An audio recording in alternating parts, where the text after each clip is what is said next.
Welcome back ناظرین ناظرین کہنے کو میں بار بار جب یہ بولتا ہوں تو مجھے بڑا عجیب سا لگ رہا ہوتا ہے کہ کہنے کو کراچی جو ہے وہ سندھ کا دارالخلافہ ہے۔ بڑی بڑی تقریب اور بڑی بڑی محفلوں میں جب تقریر کرنے کے لیے بلایا جاتا ہے تو تاجر برادری ہو یا کوئی بھی شخص ہو سیاسی، وہ کہتا ہے کہ جی یہ معاشی ہب ہے شہر، اور یہ شہر چلتا ہے تو پاکستان چلتا ہے۔ اور کہیں ایسی جگہ نہیں، مطلب دنیا بھر کے اندر یہ بتانے کی کوشش کی جاتی ہے، ادھر پورے ملک سے لوگ یہ بولتے ہیں کہ جی کراچی ہے جو پورے پاکستان کو چلا رہا ہے۔ صورتحال کیا ہے وہ سب کے سامنے، اور بالخصوص جو یہاں پر رہتا ہے جب وہ اپنے گھر سے اپنی نوکری کے لیے نکلتا ہے تو اس کو بہت کچھ دیکھنے کو ملتا ہے۔ اس کو خستہ حال سڑکیں دیکھنے کو ملتی ہیں، ایک عجیب و غریب انفراسٹرکچر دیکھنے کو ملتا ہے۔ ایسا دکھائی دیتا ہے ایک عام شہری کو کہ جیسے بہت سارے غیر قانونی کام اس شہر کے اندر اس انداز میں کیے جا رہے ہوتے ہیں جیسے وہ عین قانونی ہوں۔ ایسا لگتا ہے کہ ادارے جو ہیں وہ یا تو ہیں نہیں یا انہوں نے مجرمانہ خاموشی اختیار کر رکھی ہے۔ اور اسی ضمن میں ہم بات کر رہے تھے تو آج پریس کانفرنس ہوئی اور مصطفیٰ کمال ہیں، سابق ناظم ہیں، انہوں نے جو ہے وہ بات کی کہ دنیا چاند پر جا رہی ہے، پڑوسی ممالک چاند پہ جانے کی باتیں کر رہا ہے، چاند پہ پہنچ رہا ہے، پہنچ گیا ہے، مگر ہم آج بھی گٹر کے ڈھکن سے لاشیں نکال رہے ہیں۔ اسی پہ ڈیبیٹ کر لیتے ہیں۔ ہمارے ساتھ موجود ہے ایم کیو ایم کے رہنما ریحان ہاشمی صاحب، اور پاکستان پیپلز پارٹی کو ریپرزینٹ کر رہے ہیں سردار نزاکت صاحب۔ ریحان ہاشمی صاحب سے پہلے جاننا چاہوں گا، ریحان ہاشمی صاحب یہ جو بات ہوئی ہے اقتدار میں اس شہر کے معاملات میں، ایم کیو ایم بھی ایک وقت گزار چکی ہے، ایوان میں آج بھی ہے، آج بھی ہوتی ہے جب جب حکومت بنتی ہے، پھر آخر کیا وجہ ہے کہ یہ جو گٹر ڈھکن اور اس سے ہم آج تک کی تاریخ میں باہر نہیں آ پائے؟ دیکھیں علی، پہلے تو یہ سمجھ لیں کہ آزادی اکثریت کی بنیاد پر پیپلز پارٹی کی جگہ اگر X Y Z political party بھی ہو تو کوئی بھی کنٹیسٹ کرنے والی پولیٹیکل پارٹی کی اکثریتی جماعت کے ساتھ ہی اتحاد بنائے گی نا، یا افغانستان کی کسی پولیٹیکل پارٹی کے ساتھ تو اتحاد نہیں بنائے گی جو یہاں پر جیت کے لا رہا ہوگا۔ اب وہ کوشچنیبل ہے کہ وہ کس بنیاد پہ جیت رہا ہے، کیوں جیت رہا ہے، اس کے پیچھے جیری مینڈرنگ ہے نہیں ہے، لیکن بہرحال پیپلز پارٹی کے ساتھ جب جب ہمارا انٹریکشن ہوا، جب جب ورکنگ کوآرڈینیشن ریلیشن شپ ڈیولپ ہوا تو اس میں ہمارے بہت سارے جھگڑے رہے، اور آج بھی ہیں بہت سارے جھگڑے پیپلز پارٹی کے حوالے سے، خاص طور پر سندھ کی حکمرانی کے دوران ہمارا، اور اس کے بعد بھی جو ہمارا اسٹانس رہا وہ واضح طور پر آپ لوگوں کے سامنے رکھتے رہے ہم۔ اس میں سر فہرست چیز یہ ہے کہ جناب آپ پروونشل فائنانس کمیشن کی میٹنگ کال نہیں کر رہے، گزشتہ ایک دہائی ہو گئی ہے۔ کراچی کے ڈسٹرکٹس کو جو فنڈز ایلوکیٹ ہونے چاہیے تھے، ملنے چاہیے تھے این ایف سی کے بعد، آپ نے پروونشل فائنانس کمیشن میٹنگ نہیں کی آج تک۔ دوسری چیز یہ کہ کراچی کے اندر بالخصوص اور بالعموم سندھ کے اندر جو آرٹیکل 140A کا نفاذ کرنا تھا، جو ڈیولیوشن آف پاور کی بات کرتی ہے، اس کے اوپر آپ نے کام نہیں کیا، آپ کے انٹینٹ کا مسئلہ ہے۔ پھر ایس بی سی اے سے کا جو سفر ہے کے بی سی اے سے، اس درمیان میں کراچی کا جو حال تباہ ہوا وہ آپ کے سامنے ہے۔ اچھا، اب جو سسٹم کو توڑنے کی بات کی جا رہی ہے، یہ بھائی آپ آج نہیں کریں گے تو کب کریں گے؟ مصطفیٰ کمال بھائی کا موقف اس حوالے سے بہت ہی واضح تھا، وہ نہ صرف سندھ میں اور کراچی کے حوالے سے بلکہ پورے پاکستان کے حوالے سے ہے کہ جناب ہمیں تو کچھ ہونا چاہیے کہ آپ کا پڑوسی ملک جو کہ بہت ساری چیزوں میں آپ سے آگے نکل رہا ہے تو ہمارے لیے تو الارمنگ ہونی چاہیے تھی۔ ہمیں مقابلے پر آنا تھا، ہمارے پاس برین موجود ہے، ٹیلنٹ موجود ہے، پوٹینشیل موجود ہے، وسائل موجود ہیں، اللہ کی رحمت موجود ہے، لیکن اس کے باوجود بھی اللہ کی رحمت کے اوپر ہی چلتے رہیں گے کیا بھائی؟ تو وہ تمام ایسے ایلیمنٹس کا مائنڈ سیٹ ہے کہ جناب اس کو استحصال زدہ رکھنا ہے، جو نظام ہے اس کو پوچھ کر کے رکھنا ہے، تو وہ آپ کے سامنے بھائی ایوان میں یہ کہا جاتا ہے نا ریحان ہاشمی صاحب، ایوان میں یہ بات کہا جاتا ہے، ایوان میں ریحان ہاشمی صاحب یہ کہا جاتا ہے کہ کراچی سندھ کا دارالخلافہ ہے۔ جب یہ بات کہی جاتی ہے کہ کراچی سندھ کا دارالخلافہ ہے اور آپ اس سندھ سے تھوڑا سا باہر نکلتے ہیں اور پنجاب کی حدود میں داخل ہوتے ہیں تو لوگ یہ بتاتے ہیں، جو گزرتے ہیں آپ بھی گزرے ہوں گے، کہ لاہور کس طرح تبدیل ہو گیا۔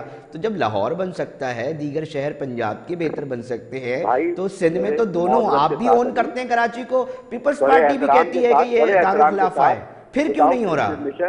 علی، بڑے احترام کے ساتھ میرے بھائی، لاہور پورا ایک سروے تھا، پورا لاہور جتنا ٹیکس نہیں دیتا، کراچی میں متوسط طبقے کی ایک لیاقت آباد مارکیٹ اتنا ٹیکس دیتی ہے۔ تو اس کا مطلب تو یہ ہوا نا کہ ہمارے ٹیکسوں سے اگر ہمارا دوسرا شہر بن رہا ہے، بہت اچھی بات ہے، بڑی خوشی کی بات ہے، لیکن بھائی ہمارے شہر کا حق ہمیں تو دو نا کم از کم. اب اس میں جو اقتدار میں موجود ہے, پیپلز پارٹی کا چیف منسٹر اگر موجود ہے تو ان کا کام ہے نا بنیادی طور پر, آپ آزادی اکثریت کی بنیاد پر اگر چیف منسٹر ہے تو آپ پروونشل فائنانس کمیشن کی میٹنگ کریں نا, کراچی کے مختلف ڈسٹرکٹس کے حقوق دلوانے کے لیے, بالخصوص بالعموم سندھ کے حوالے سے آپ بات کیوں نہیں کر رہے بھائی؟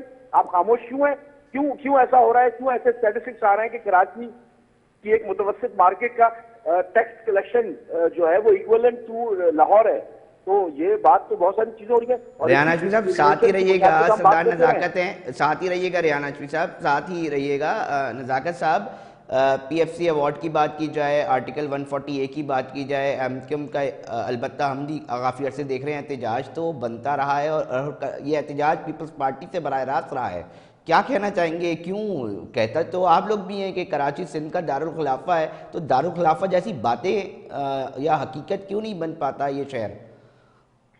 دیکھیں, ایک چیز تو میں ریحان ہاشمی صاحب کی بات کو سیکنڈ کرتا ہوں کہ جو جس طرح لاہور کو فیسیلیٹیٹ کیا جاتا ہے اور پنجاب کے شہر کو جتنے شہر ہیں ان کو جتنے فنڈز پرووائڈ کیے جاتے ہیں, اگر آپ کمپیئر کریں تو ہمیں کراچی میں یا سندھ کے دوسرے شہروں کے لیے اس طرح سے ہمیں وفاق کی طرف سے فنڈنگ نہیں ہوتی جس طرح لاہور کے لیے یا ملتان یا فیصل آباد یا سیالکوٹ کے لیے ہوتی ہے. یہ بات میں ان کی سیکنڈ کرتا ہوں کہ کراچی کے لیے اس طرح سے فنڈنگ نہیں ہوتی, اس طرح سے فنڈ پرووائڈ نہیں کیے جاتے جس طرح یہ شہر فنڈ ریونیو جنریٹ کر کے پورے پاکستان کو فیسیلیٹیٹ کرتا ہے اور پورے پاکستان کو پالتا ہے. جہاں تک آپ نے مصطفیٰ کمال صاحب کی پریس کانفرنس کی بات کی تو میرے خیال میں علی, یہاں پہ جو بھی کوئی کسی کو بھی سیاست کرنی ہوتی ہے پاکستان کے اندر تو اس کا پہلا ٹارگیٹ ہی پیپلز پارٹی ہوتی ہے اور پیپلز پارٹی کی اچھا, لیڈرشپ ہوتی ہے. اس سے دوستوں کی سیاست زندہ رہتی ہے. اور ایم کیو ایم کے دوست ہمارے میرے لیے بہت قابل احترام ہیں, لیکن جب بھی ان کو کراچی میں کہیں نہ کہیں پہ یا حیدرآباد میں کہیں نہ کہیں ناکامی کا سامنا کرنا پڑتا ہے تو یہ پھر پیپلز پارٹی کے خلاف یا ہماری جو سابق پروونشل گورنمنٹس تھی ان کے خلاف ایک پروپیگنڈا کرتے ہیں, اور پروپیگنڈا کی صورت میں ان کو کہیں نہ کہیں پذیرائی ضرور ملتی ہے. تو یہ اپنا کام کرتے ہیں. ماضی بھی ان کے سامنے ہے, مصطفیٰ کمال صاحب کا بھی, پیپلز پارٹی کا بھی. پیپلز پارٹی کے پاس جتنے گیون ریسورس تھے اس نے کراچی کے اوپر پیسے خرچ بھی کیے, اور کراچی کے اندر ایسی جگہوں پہ پیسے خرچ کیے کہ جہاں پہ پیپلز پارٹی کا کونسلر بھی نہیں تھا.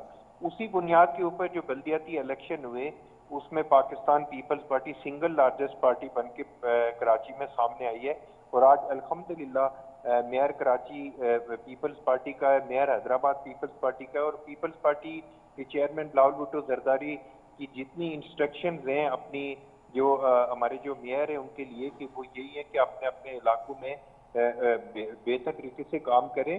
اور میں یہ بات مانتا ہوں کہ بہت ساری کمی کوتاہیاں غلطیاں بالکل ہوں گی, ہم سب کو مل جل کے کام کرنا چاہیے. لیکن میں ایم کیو ایم کے دوستوں کی بالخصوص مصطفیٰ کمال صاحب کی جتنی باتیں ہوتی ہیں میں اس کو زیادہ سنجیدہ تو نہیں لیتا, لیکن میں سنجیدہ نہیں لیتے؟ اتنی بات کہنا چاہتا ہوں کہ ان کی سیاست اگر اس چیز کے اوپر پوائنٹ سکورنگ کے اوپر اگر تھوڑی بہت زندہ رہتی ہے تو بالکل زندہ رہنی چاہیے. ان کو اپنا کام کرنا ہے اور ہم نے اپنا کام کرنا ہے. اور میئر کراچی جس طرح راؤنڈ دی کلاک اس شہر کے اندر کام کر رہے ہیں, انفراسٹرکچر کے اوپر, ہیلتھ کے اوپر, باقی ایکٹیویٹیز وہ کر رہے ہیں, تو میرے خیال میں انشاءاللہ کراچی کے شہریوں نے جو پیپلز پارٹی کو مینڈیٹ دیا ہے, پیپلز پارٹی اپنے کمٹمنٹ پہ پورا نزاکت صاحب, اترے گی. آپ اور نے ایک چیئرمین بات کہی پیپلز پارٹی تھی بلاول بھٹو زرداری کی نزاکت ہدایت کے صاحب اوپر کام کہ کریں گے. وفاق کے حوالے سے فنڈز کی کمی کا سامنا کرنا پڑتا ہے, تو ایک عام آدمی یا ہم لوگ بھی جب وفاق کے نمائندوں سے کبھی سوال کرتے ہیں تو وہ کہتے ہیں یہ 18ویں ترمیم کو کہاں لے کے جائیں گے پھر, تو اس کے اوپر کیا کہیں گے؟ دیکھیں 18ویں ترمیم سے بھی جتنے فنڈ پروونشل گورنمنٹ کو ملتے ہیں ان کو پاس نہیں کیا جاتا, بلکہ ان کو ڈسٹرکٹ سطح پہ, کیونکہ ریحان صاحب بیسکلی بلدیات میں کام کر چکے ہیں اور بڑا ایکسپیرینسڈ آدمی ہے, اور میں سمجھ رہا ہوں کہ ان کو بھی پتہ ہوگا کہ جتنی پیپلز پارٹی کے پاس فنڈنگ کی کیپیسٹی تھی چاہے 18ویں ترمیم کی صورت میں ہو یا ماضی کے اندر جس طرح این ایف سی ایوارڈ ہوا ہے, اس کی صورت میں جو کوئی بھی کچھ ملا تو کراچی کو جس طرح پیپلز پارٹی نے فیسیلیٹیٹ کیا. اور میں ایک چیز آپ کو بتا دوں کہ اگر ایم پی ایل کو بھی فنڈ ملا تو ایم کیو ایم کے ایم پی ایل کو بھی اتنا ہی فنڈ ملا, پیپلز پارٹی کے ایم پی ایل کو بھی اتنا ہی فنڈ ملا ہے. تو میرے خیال میں ہمیں پوائنٹ سکورنگ سے باہر نکل کے ملک کے لارجر انٹرسٹ کے لیے، شہر کے لارجر انٹرسٹ کے لیے ہمیں مل بیٹھ کے کام کرنا چاہیے اور ایک دوسرے کی جو غلطیاں ہیں ساتھ ان ہی کو رہیے گا نزاکت صاحب، میں ریحانہ ہاشمی صاحب کا بھی پوائنٹ آف ویو جان لیتا ہوں. وہ کہتے ہیں فیسیلیٹیٹ کیا جاتا ہے پاکستان پیپلز پارٹی کی جانب سے. وہ کہتے ہیں وفاق جو ہے وہ اس طرح فنڈز نہیں دے رہی یا اس طرح جس کی وجہ سے کام کی رکاوٹ کا سامنا کرنا پڑتا ہے. کیا کہیں گے ریحانہ ہاشمی صاحب؟ علی، مجھ کو آپ کی اور آپ کے مہمان کی آواز مکمل نہیں آئی، لیکن جو پوائنٹ سمجھ پایا ہوں اس میں سے چند پوائنٹس کو میں رسپونڈ بھی کر دوں گا، اور جو میرا اپنا موقف ہے پارٹی کا وہ بھی میں آپ کو بیان کرنا چاہوں گا. دیکھیں، میں نے شماریات کے اوپر بات کی ہے، میں نے فیکچول بات کی ہے. فیکچول بات یہ ہے کہ جناب ڈیولیوشن آف پاور نہیں کی گئی. بات دارالخلافے کی جاتی ہے، لیکن کراچی کو ڈپرائیو رکھا جاتا ہے، چاہے وہ بلدیات سے ڈپرائیو ہو، چاہے وہ وسائل سے ڈپرائیو ہو. میں پروونشل فائنانس کمیشن کی اگر آج بات کر رہا ہوں تو یہ فیکچول بات ہے کہ آبادی کے تناسب سے اور اینولی جس طرح انکریز ہونا چاہیے تھا وہ فنڈ نہیں دیے گئے. کراچی کے تمام ڈسٹرکٹس کو محصور رکھا گیا. کراچی کے بلدیاتی ادارے کراچی کو نہیں دیے گئے، اور خاص طور پر وہ بلدیاتی ادارے جو ریونیو جنریشن کے تھے وہ اپنے پاس لے لیے گئے. کراچی بلڈنگ کنٹرول اتھارٹی سے لے کر سندھ بلڈنگ کنٹرول اتھارٹی تک کا سفر، K D A, L D A, M D A, master plan, building control, solid waste یا واٹر اینڈ سیوریج بورڈ، یہ تمام ادارے ماضی میں انہوں نے اپنے پاس رکھے، اور ابھی بھی ان میں سے اکثر ادارے اپنے پاس نہیں ہیں کیونکہ ریونیو جنریشن کے اپاہج لنگڑا لولا نظام رکھا گیا. دنیا کے کسی بھی ایک ملک کا بتائیں، نام بتائیں کہ جہاں پر چیف منسٹر کے پاس سالڈ ویسٹ کا اختیار ہو، چیئرمین اس کا یا اس کا کرتا دھرتا ہو. لیکن پاکستان کے شہر کراچی میں جو سالڈ ویسٹ ہے اس کا چیئرمین چیف منسٹر تھا، جو کہ لیجسلیٹر ہے، جو کہ لیڈر آف دی ہاؤس ہے. بدقسمتی ہے یہ. دوسری بات یہ دیکھیں، میں نے جو شماریاتی بات کی ہے، کراچی کے لوگوں کو بہت اچھے طریقے سے معلوم ہے، اندازہ ہے. اور اگر بلدیات کی بات کریں تو بھائی جو لنگڑا لولا نظام کے تحت ہونے والے انتخابات کے نتیجے میں ہونے والی بلدیات کی وہ 4 سالہ مدت ختم ہوئے بھی تقریباً 4 سال ہو گئے ہیں. 4 سال سے انہی کا اپنا ایڈمنسٹریٹر مختلف جگہوں پر مختلف ڈسٹرکٹس میں، اور کراچی کے ایڈمنسٹریٹر انہی کے تھے. اگر صحیح کرنے والے ہوتے مطلق العنان پاور کے ساتھ، جب آپ کے پاس وسائل کے دروازے ہیں، کلک ورلڈ بینک کا گرانٹ ہے آپ کے پاس اربوں روپے کی، آپ کے پاس پورا وسائل موجود ہے، آپ سیدھا کر دیتے نا، چیزوں کو صحیح کر دیتے. ایم کیو ایم نے ڈی لمیٹیشن میں جیری مینڈرنگ کی وجہ سے بائیکاٹ کیا، اور ہمارے بدقسمتی سے وہ دوست جو کم از کم وہ بات کر رہے تھے جماعت اسلامی والے، ان کے ساتھ تو جو ہاتھ کیا ہے وہ آپ کے سامنے نہیں ہے کیا؟ وہ جیسے تیسے ہمارا اسٹانس تھا کہ بھائی میاں الیکشن میں حصہ لینا چاہیے تھا، مل کر کراچی کے حوالے سے، اربن سندھ کے حوالے سے آپ کو اس طرح کی بے بنیاد انداز میں ہونے والی جیری مینڈرنگ کے خلاف کھڑے ہونا چاہیے تھا. لیکن انہوں نے الیکشن میں حصہ لیا، ان کے ساتھ کیا ہوا؟ ان کے ساتھ ہاتھ ہوا ہے. بہرحال اب جو بھی سلسلہ ہے، اب موجودہ صورتحال میں کراچی کی حالت جو 4 سال سے ایڈمنسٹریٹو دور، اور آج اگر میئر موجود ہیں پیپلز پارٹی کے، تو بھائی آپ کے پاس تو بھرپور طریقے سے توانائی، طاقت، وسائل، فنڈز، محکمے سارے آپ کے زیر نظام 4 سال سے تھے. ابھی بھی آپ کے پاس ریحان ہاشمی صاحب ایک سوال کا جواب دیجیے گا. ریحان ہاشمی صاحب ایک سوال کے جواب یہ دیجیے گا کہ کیا کچھ بھی کر کے کسی بھی طریقے سے ایم کیو ایم اتنی طاقت رکھتی ہے، چاہے میں طاقت ووٹنگ کی والی طاقت کی بات کر رہا ہوں کہ مستقبل قریب میں، کہ یہ اختیارات پاکستان جو پیپلز پارٹی اپنے پاس رکھتی ہے، جو الزام آپ لگاتے ہیں اور رکھا ہوا بھی ہے، تو وہ کسی بھی طریقے سے اگر آپ اپنے پاس نہیں لا سکتے تو جو ووٹ دے رہا ہے آپ کو، تو وہاں تک آپ لوگ کو ان اداروں تک تو پھر گرپ بھی کہیں نہ کہیں کمزور ہوگی. تو پھر ووٹ جو دے رہا ہے کہیں نہ کہیں وہ اپنا نقصان نہیں کرے گا؟ وہ ووٹر یہ سوچنے پہ کبھی نہ کبھی تو مجبور ہوگا اس چیز سے. دیکھیں، جہد مسلسل اسی کا تو نام ہے. اگر فرض کریں کہ جو حقوق لینے ہیں ہمیں اربن سندھ میں رہنے والے، چاہے وہ سندھی ہو، پنجابی ہو، پشتون ہو، مہاجر ہو، کوئی بھی یہاں پر اس گلی میں رہتا ہے، اگر اس کے گھر پہ پانی نہیں آ رہا تو وہ تمام قوم کے تمام لسان سے تعلق رکھنے والے لوگ متاثر ہو رہے ہیں. اربن سندھ میں رہنے والا ہر شخص متاثر ہو رہا ہے. یا تو آپ اسی ڈگر پہ چل جائیں کہ آپ پارلیمنٹیرینز کے ذریعے کام کروائیں ایسے نظام کو، جو کہ پاکستان میں نظام اس طریقے کا ہونا نہیں چاہیے تھا. جس نظام کے لیے پاکستان بنا تھا اس انداز کا نظام ہونا چاہیے. اور ہم تو بات یہ کر رہے ہیں کہ بھٹو صاحب کا دیا ہوا کانسٹیٹیوشن 1973 کا کانسٹیٹیوشن، اس کی شق ہے، اس کی امپلیمنٹیشن کر دیں. ہم کوئی باہر سے کانسٹیٹیوشنل امینڈمنٹ کی تھوڑی بات کر رہے ہیں, لیکن اس کی تشریح جو ہے 18ویں ترمیم کے بعد صوبے کی ذمہ داری بنتی تھی, اس کی امپلیمنٹیشن, اس کی انفورسمنٹ. بدقسمتی سے آئین کی ہی پاسداری نہیں ہو رہی ہے. اس آئین کی پاسداری نہ ہونا یہ وائلیشن تو ہے کانسٹیٹیوشن کا. اچھا دوسری 18ویں بات ریحان ترمیم ہاشمی کے بعد صاحب, اگر آپ اتنے مؤثر ہوتے, آخری بات کہہ دوں, اتنے مؤثر, اتنے فعال, اتنے کمپیٹنٹ ہوتے تو سندھ کے نظام کو, لا اینڈ آرڈر کو بہتر بنانے کے لیے سندھ رینجرز کی ڈپلائمنٹ کی ضرورت نہیں ہوتی. یہ پولیس کے ذریعے ہی اپنی گڈ گورننس کا مظاہرہ کر رہے ہوتے. لیکن بدقسمتی دیکھیں کہ جب یہ لا اینڈ آرڈر سچویشن کو 18ویں ترمیم کے بعد کس کی ذمہ داری ہے؟ صوبے کی ذمہ داری نہیں ہے کیا؟ اگر صوبے کی ذمہ داری ہے تو اب لا انفورسمنٹ کو ڈپلائی کیوں کیا ہوا ہے؟ پولیس کو اتنا فعال کیوں نہیں کر سکے آپ؟ اور آج اگر رینجرز کی وجہ سے امن و امان قائم ہے تو کریڈٹ سندھ گورنمنٹ کو تھوڑی جاتا ہے بھائی, یہ تو رینجرز کو جاتا ہے کریڈٹ. یہ تو ایک مثال دے رہا ہوں. پھر آپ نے سالڈ ویسٹ بنا کر ایک علیحدہ ادارہ بنا دیا, اربوں روپے اس پہ مختص کر رہے ہیں. پھر آپ نے اب صورتحال یہ ہو گئی ہے کہ واٹر اینڈ سیوریج بورڈ کو بھی پرائیویٹائز کرنے اور اس کو سبلیٹ کرنے اور اس کی ایکسپرٹیز دوسرے لوگوں کو دینے کی بات کی جا رہی ہے. تو بھائی کس کس ادارے کو کریں گے آپ, اور کس طریقے سے چلائیں گے سندھ کا نظام؟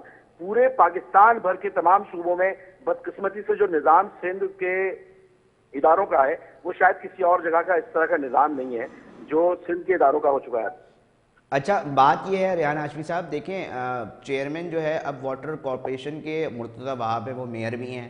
تو اگر پاکستان پیپلز پارٹی تو کہہ رہی ہے ہم نے جی وہ چاہتے تھے نا میئر جو ہے وہ با اختیار ہو, تو اس طرح کر دیا. تو آپ انتظار کر رہے تھے کیا؟ آپ انتظار کر رہے تھے کہ مخالف پارٹی کا میئر ہٹے تو ہم اپنے پاس ساری چیزیں لے لیں؟ تو بھائی اچھی بات ہے, اچھے لوگوں کو بینیفٹ دے دیں نا آپ. اب بینیفٹ دینا شروع کر دینا, 4 سال سے تو آپ ہی ہیں نا, بینیفٹ دے دیں, بہت اچھی بات ہے, میں تو برا نہیں کہہ رہا اس کو. لیکن باقی اداروں کو بھی میئر کے زیر انتظام لے کر آئیں, آئین کی تشریح کریں, ایس ایل جی 2021 میں ترامیم کریں اور اس کو کر کے بہتر انداز میں لے کر آ جائے. کون سی برائی ہے؟ لیکن آپ نہیں کر رہے نا, یہی تو بدقسمتی ہے. آپ اپنی باری کا انتظار کرتے ہوئے اپنی باری میں کر رہے ہیں, وہ بھی ڈیلیور نہیں کر پا رہے پراپر طریقے سے. بہت شکریہ ریحان ہاشمی صاحب, ساتھ ہی رہیے گا. میں سردار نزاکت سے بھی جان لیتا ہوں, وہ کہہ رہے ہیں ریحان ہاشمی صاحب کہ آپ دے نہیں پا رہے ہیں اختیارات, ساری چیزیں اب تو آپ لوگوں کے پاس ہے. اس کے باوجود آج بھی اگر ہم گلی محلوں میں نکل جائیں تو حقیقت تو یہ ہے کہیں نہ کہیں کہ ایک عام آدمی آج بھی پانی کے انہی مسائل کا سامنا کر رہا ہے. سڑکیں آج بھی ہمیں خستہ حال دکھائی دے رہی ہیں. آج بھی بہت ساری جگہوں پہ جو امن و امان کی صورتحال ہے وہ بہتر نہیں ہے. آج کی ہی بات کر لیں, ابھی جو ہے وہ احتجاج ہوا, ایک نوجوان قتل ہو گیا, کل باپ بیٹے کو مار دیا گیا. اتنا متعدد سی سی ٹی وی فوٹیجز سامنے آتی رہتی ہیں. تو یہ کس طرح ہوگا؟ اختیارات, طاقت, پاور سب آپ کے پاس ہے. سردار نزاکت صاحب دیکھیں, ایک چیز تو میں آپ کو بتاؤں کہ جس طرح ریحان ہاشمی صاحب بات کر رہے تھے, اپنی سپیچ کر رہے تھے, ایک تو ان کو تھوڑا سا کلیریفائی کر دوں میں کہ مرتضی وہاب جو بھی میئر کراچی ہوگا, چاہے آج میئر ہے یا آئندہ میئر ہوگا, وہ جتنے اداروں کا وہ نام لے رہے تھے وہ ان کا چیئرمین وہ ہوگا.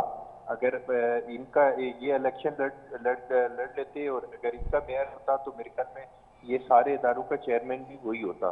تو یہ تو خیر ان کو کلیئریفائی میں کر رہا تھا. دوسری بات یہ کہ دیکھیں ایم کیو ایم اگر یہ باتیں سب کر رہی ہے نا, لا اینڈ آرڈر کی اور یہ ساری چیزیں اچھی اچھی باتیں کر رہی ہے, تو میرے خیال میں آپ کے سننے والے بھی ہنس رہے ہوں گے کہ جس طرح ایم کیو ایم نے اس شہر کو اسٹیج رکھا اور جس طرح ایم کیو ایم کی ایکٹیویٹیز رہی ہیں, وہ میں اس پوائنٹ سکورنگ میں نہیں جانا چاہ رہا. لیکن یہ میں آپ کو بتا دوں کہ دہشت گردوں اور انتہا پسندوں سے اس شہر کو آزاد ہوئے 3-4 سال ہوئے, اور 3-4 سال میں جتنی ڈیولپمنٹ ہوئی ہے اتنی ساری زندگی میں نہیں ہوئی. ان کے میئر تو قصوروار آپ ایم کیو ایم کو ٹھہرا رہے ہیں کیا سردار نزاکت صاحب؟ آپ انٹریپٹ کر رہے ہیں نا, آپ باتوں باتوں میں یہ اشارہ دے رہے ہیں کہ تمام چیزیں جو نہیں ہو سکتی ہیں, بہتری کی طرف یہ شہر نہیں جا سکے, اس کا قصوروار ایم کیو ایم ہے, یہ بتانا چاہ رہے ہیں آپ؟ ڈیفینیٹلی آپ کو یاد نہیں ہے, آپ کو یاد نہیں ہے کہ ایم کیو ایم کی دہشت گردی جس طرح سے تھی کہ اس شہر میں ان کی اجازت کے بغیر پتہ نہیں ہلتا تھا. آپ ایک شخص رات 8 بجے سے صبح 4 بجے تک گانا گاتا تھا, 1 منٹ کے لیے بھی آپ اس کو کٹ نہیں کر سکتے تھے. کوئی سیاسی آدمی تو چھوڑیں, ہماری لا انفورسمنٹ ایجنسیز ان کا کچھ نہیں بگاڑ سکتی تھی. یہ شہر تو انفارچونیٹلی لاوارث شہر تھا. اس شہر میں نامعلوم افراد سب کو معلوم تھے کہ وہ کون ہیں. اس شہر کو کتنا عرصہ ہوسٹیج رکھا گیا, کتنا عرصہ اس شہر کے اوپر قبضہ کیا گیا. 2-2-2.5 لاکھ ووٹ پڑ جاتے تھے ایک ایک شخص کو. میں اس پوائنٹ سکورنگ میں جانا نہیں چاہ رہا تھا, لیکن جس طرح ریحان ہاشمی صاحب اچھی اچھی باتیں کر رہے تھے, ایسا لگ رہا تھا کہ یہ کسی ایسی پولیٹیکل پارٹی سے تعلق رکھتی ہیں کہ یہ جو بالکل پوتر پارٹی ہے. تو جو لوگ پریس کانفرنس کر رہے تھے ان کے دائیں بائیں بھی دیکھنے کہ کون لوگ بیٹھے ہوئے تھے مصطفیٰ کمال صاحب کے,